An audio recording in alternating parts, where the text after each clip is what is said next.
One of the most fantastic estate auctions I ever attended was in the early 1980s. It was on site in rural Martin County near Shoals, Indiana. I can't remember the auctioneer's name. He was a small, older man named Colonel somebody.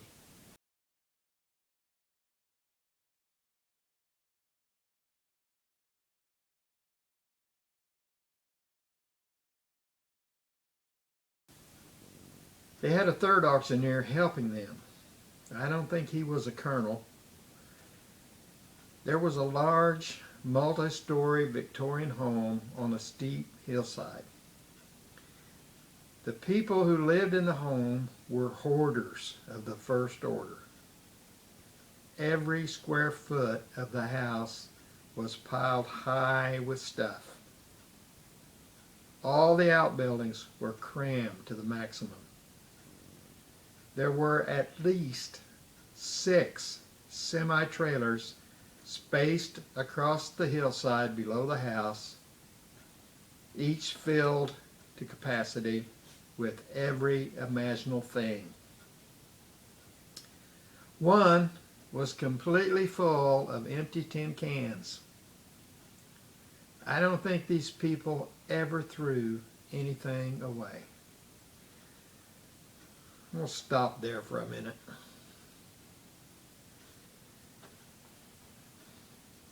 Just last week, I took a lap around the antique mall where I have a booth. White River Antiques and Arts. Highway 37 south of Bedford, across the White River.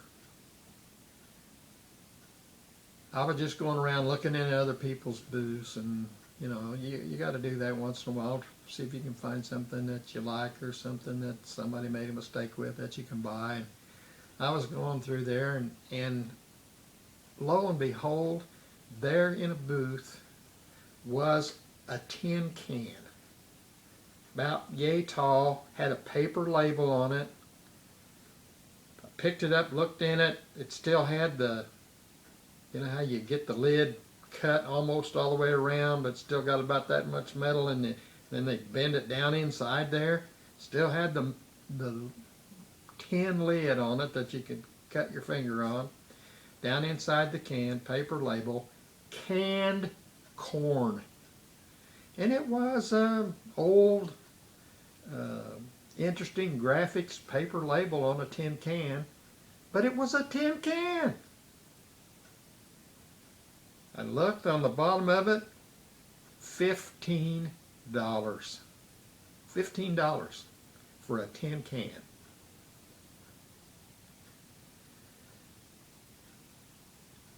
These people had a semi-load of tin cans.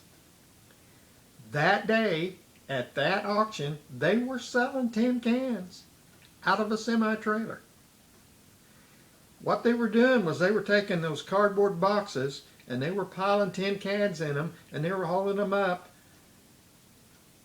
trying to get people to bid $1, and finally they got to where they were taking a quarter. They would pile tin cans on there until somebody said, I'll give a quarter. They'd try to get some more, and they sold tin cans in lots of 10 to 20 for a long time, but until they emptied that trailer for $1.20 to sometimes, somebody liked one of the cans that was on there, and the thing might bring $5 or $6 for 20 tin cans. They sold all those tin cans. I didn't buy a single one, and I could have bought them, some of them, for 25 cents for 10 of them. 1.25 cents each for a can that today might be worth $15. Who knew? Going to read again. Where was I? I don't think these people ever threw anything away. The road leading from the main gravel road to the house was dirt. It had many deep ruts and washed out places that went to bedrock. It had rained the night before, and they wouldn't allow people to drive their vehicles on the dirt road. It was blocked off with some sawhorses, yellow plastic tape, and a sign that read, "Do not enter." I was in a four-wheel drive truck, but I don't think I would have tried the road if they had allowed it. People were parking in a large hayfield and walking maybe a quarter mile up the steep hill to the house. It was a beautiful spring day, and there were hundreds of people in attendance. There were more than 250 buyer numbers issued when I got my card, and I got there early. The sale hadn't started when I got there. I don't know how many cards they had out by the end of the day. I had only just recently become interested in buying and selling antiques, and my ignorance was exceeded only by my enthusiasm. My primary interest in those days was turn-of-the-century oak furniture. I had never seen so much of it in one place. And I don't think I have since seen as many pieces in original finish and condition in any one place since then. There were multiple examples of Hoosier type cabinets and earlier similar type baker's cabinets. There were a dozen or more oak secretary desk glass bookcase combinations.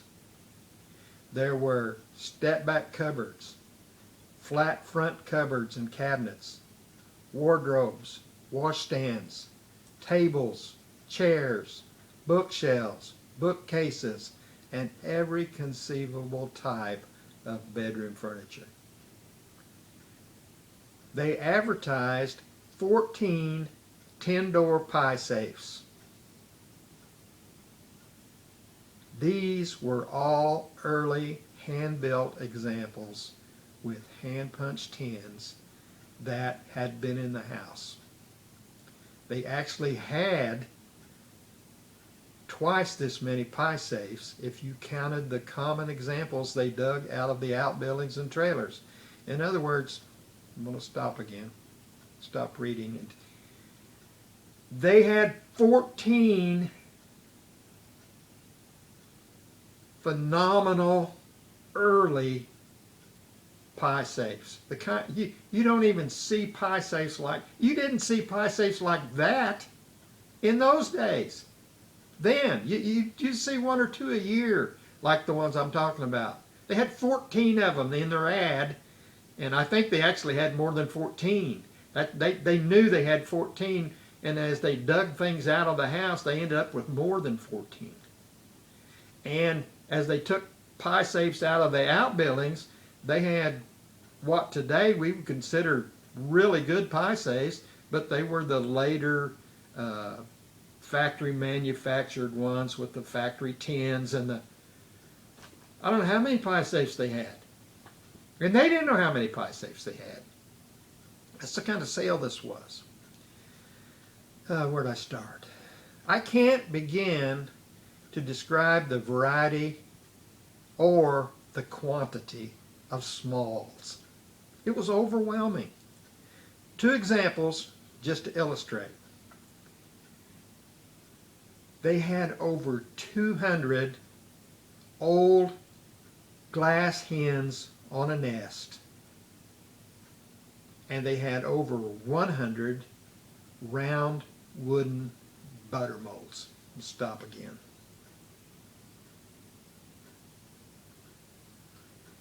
Glass hens on a nest are something that I didn't like then, don't really care for now. But nowadays, auctioneers have these fold-up 8-foot tables made out of plastic, pretty lightweight, metal legs that a lot of times are aluminum, and then the top's made out of plastic, like what do they call that, Minute Maid, or some kind of lightweight plastic, easy to clean. They're light. Before them, they had these fiberboard tables with veneer on top, and they were heavy. It took two people to actually handle one of those things. But before that, auctioneers used to have like little folding sawhorses and thin plywood sheets, and they would carry those sawhorses. I mean, they'd come up with a trailer full of them things. And that's what these guys had. They had those probably 3/8 or 1/2 inch plywood sheets that were 8 foot long and probably only 3 foot wide, not 4 foot wide. And they would set those sawhorses up and stretch those tables out on those. And that's what they had. They had several arrangements like that with 20, 25 foot long in the yard behind this house in the shade under the shade trees. And they had those at long tables, and they had glass hen on a nest on one of those tables that was probably 30 feet long. I mean, it wasn't one table, it was one row with boards on it. And they had those things out, glass hen on a nest, covered those. And the next row over, they had wooden butter molds. And they had all the normal ones, you know, the acorns, the wheat sheaves, the common kind that you see all the time. But then they had some that were really unique. Birds and eagles and fish, and there's just all kinds of carved butter molds that were. And they had those on. It wasn't as long as the table that had the glass hen on a nest, but it was probably 2/3 as long, just covered with glass butter molds. Or not glass butter molds, but actually some of them were glass. Wooden round butter molds, and then they had another table with mixed in with the just common square ones and stuff. And they had a whole yard full of different types of smalls, but they had all those butter molds and all those glass hens on a nest, to the point that it just like, wow. I never saw anything like this. Okay. The Colonel was selling all the major important pieces. This is the old guy. Little, short, slender. I'm calling him an old guy. He was younger than I am now, but he was, to me, you know, as a young man, I was maybe 30, maybe not 30 yet. So his hair was gray. He was an old guy. He was selling all the major important pieces. Jimmy was in the backyard selling smalls that had been prearranged on these rows of tables, and he began selling by choice or by group lots. Now I can understand why he was selling. I hate choice. You know that I hate choice, but I can understand why you would sell choice in this situation, because there were hundreds of things that were very similar. And I'm sure that a knowledgeable person knew that this glass hen on the nest was worth $12 and this one was worth $35, or whatever the range was at that time in the early 1980s. People knew the difference, but they were all glass hens on the nest. But it might be in here. I'm going to stop there and go on. If it's not there, I'm going to stop and tell you what I started to say. He was selling smalls, usually by choice or group lots. The third guy, the guy that wasn't a colonel, he was selling trash. Or that's how they described what he was selling. They were dragging stuff out of these trailers. And some of it, you know, was, some of it was trash. In my mind, tin cans were trash. He was selling trash as it was being dragged from the outbuildings and trailers. Actually, he started with outbuildings and didn't get to trailers until in the afternoon. Except for a short lunch break, they kept 3 rings going all day. And I say all day, it was dark when I left and they were still selling and had lots to sell yet. So the whole time that I was there, they ran 3 rings. I'm sure there were bargains that my ignorance wouldn't allow me to appreciate. But it seemed to me that everything was going sky high. Many in the crowd were aggravated that many pieces were being sold to an absentee bidder named Mr. Greene. Well, I'm changed the subject here, and I don't know. I should have read this before I started reading it to you. I'm going to stop again. And I'm going to go back to Jimmy and all those smalls. And his dad, bless his heart, I mean, he loved his boy, but he didn't trust him.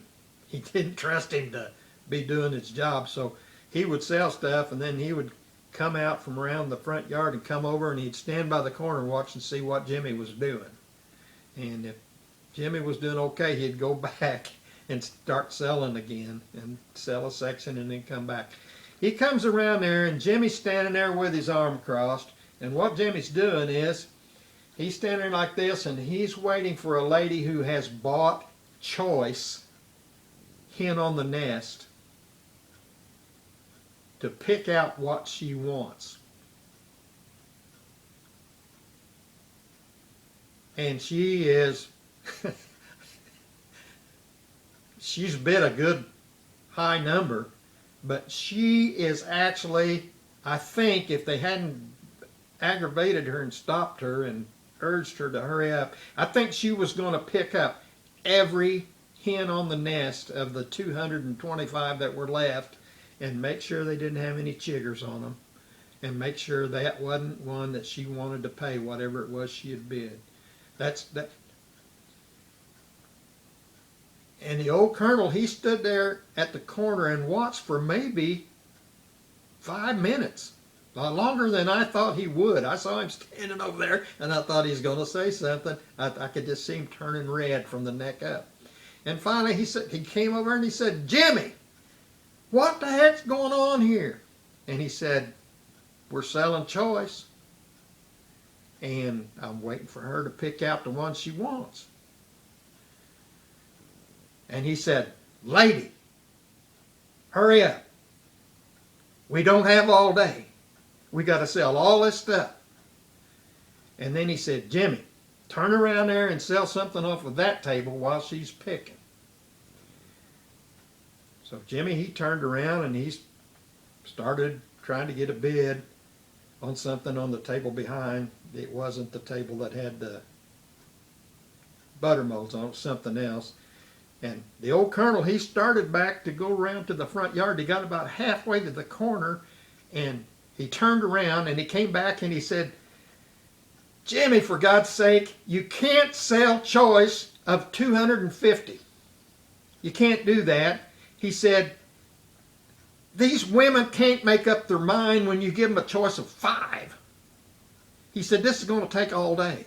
He said, "Either sell them one at a time or get 3 of them out there or 4 and sell them choice of these. Just put them over here on this end and say you're buying choice of these and go back and forth from this table," giving the boy some direction about what to do. And of course he was right.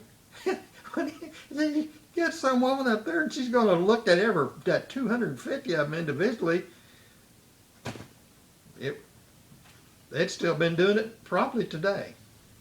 Okay. Mr. Greene.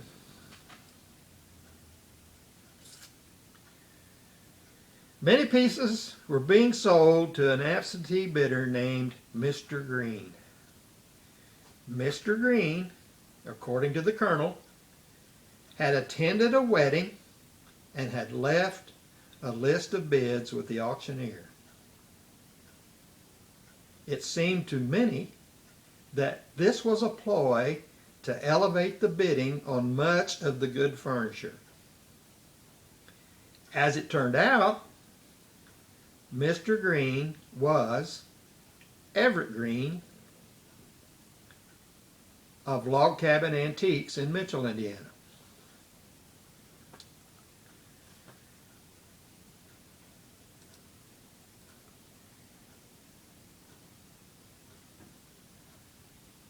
I'm going to quit reading for just a second. Everett Greene was probably one of the premier, this was back at a time when there were several good antique shops in Lawrence County. Mitchell had 2 or 3. Bedford had 2 or 3. And then Orange County, there was Doug Jenkins in neighboring Orange County. And there was, in French Lick, there was, can't remember that lady's last name. Her first name was Fern. But there were antique shops, big ones that were full of antiques. They weren't yard sale stuff. And they ran pretty good-sized operations, had lots of stuff to look at, buy and sell. And Everett Greene had a place called the Log Cabin Antiques in Mitchell. His showroom was in a little log cabin. He had a garage attached to that was full of stuff, and he had a furniture stripping business. He had, I don't think he had a dip tank. I think he had what they called a rollover tank, which was not as deep as a dip tank. You could put the stuff in it, but anyway, Everett stripped furniture and had an antique shop, and he was one of the antique dealers that was a force to be reckoned with at an auction. If he wanted something, you were going to battle him to get it. So anyway, some grandchild of his or someone in his family was getting married, and he could not miss this sale, but he could not miss the wedding either. So he had come out to the sale, made some arrangements with the guy, sale arrangements, and he had left a long list of bids on a lot of this oak furniture. And every time they sold some of it, they were looking at a card and looking at the furniture, and a disproportionate amount of this furniture was being sold to Mr. Greene. At that time, I didn't know who Mr. Greene was. I just got started. I didn't have any idea who Everett Greene was. When he showed up, I saw him, and I knew I'd seen him before, seen him at sales. He was part of the contingent of people that paid way too much, in my mind, for oak bedroom furniture. But anyway, he showed up in grand fashion late in the afternoon. He drove his nearly new light green Cadillac, pulling a long enclosed trailer up the muddy, rutted road to the house. In other words, they got this road up this steep hill. I used to race motorcycles when I was a young man, and I've been to races in the woods where they had big hills to negotiate. I've been to hill climbs that had less of a hill than this hill was, and it was rutted. Here comes this practically brand new Cadillac Sedan DeVille mint green, pulling a long enclosed trailer, bouncing and up that hill. A hill that they wouldn't let a four-wheel drive truck come up, and I wouldn't have tried it with my four-wheel drive truck. Here comes that Cadillac up the hill, and it's Mr. Greene.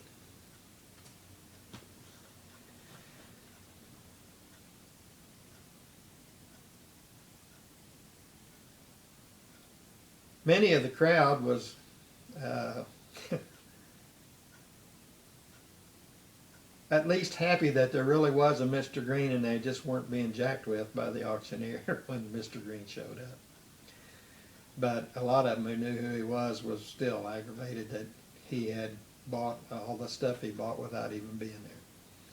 It was getting late in the day, and I had bought nothing but soft drinks and hot dogs. I'd given up on the kernels and had stationed myself on the hillside above the trailers, watching the third auctioneer sell stuff being fished out of piles of miscellaneous in one of the trailers. This guy was holding up what looked to be a black record cabinet.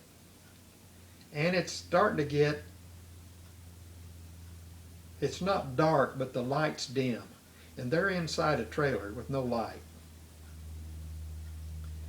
So, and there's no way you could inspect the stuff that they were taking out of these trailers, because when they opened those doors on the back of the trailer, stuff fell out. And they just had to start selling it and dragging it. You couldn't walk into a trailer. So there were things in there that nobody had seen for years. This guy was holding up what looked to be a black record cabinet. He had $1 bid and was trying to get $2. So much of the things in these trailers were total trash that it was risky business bidding without a closer look, but I took a chance. As I tried to maneuver closer, I continued to bid. Alas, the bidding ceased at $8 and I was on the hook. Woohoo! The black record cabinet turned out to be a fantastic handcrafted walnut cabinet with many coats of dark alligatored varnish. It was getting dark and all the auctioneers were still selling with lots of stuff yet to sell. I probably missed lots of late sale bargains, but I carried my cabinet down the hill and headed home. I priced the cabinet at $80 and placed it in the window of the Uptown Mall on 15th Street. Aunt Colleen saw it and liked it. She told Uncle Virgil about it, and he came in and bought it for her birthday.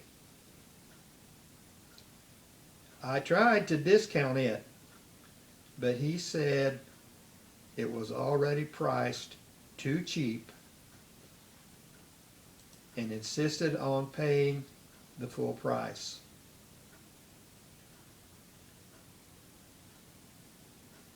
I don't say that here in the writing, but the price was, I think $80, but it might have been less than that. It might have been $65, between $65 and $80. She, of course, stripped the many layers of old varnish and refinished the walnut cabinet in a satin sheen.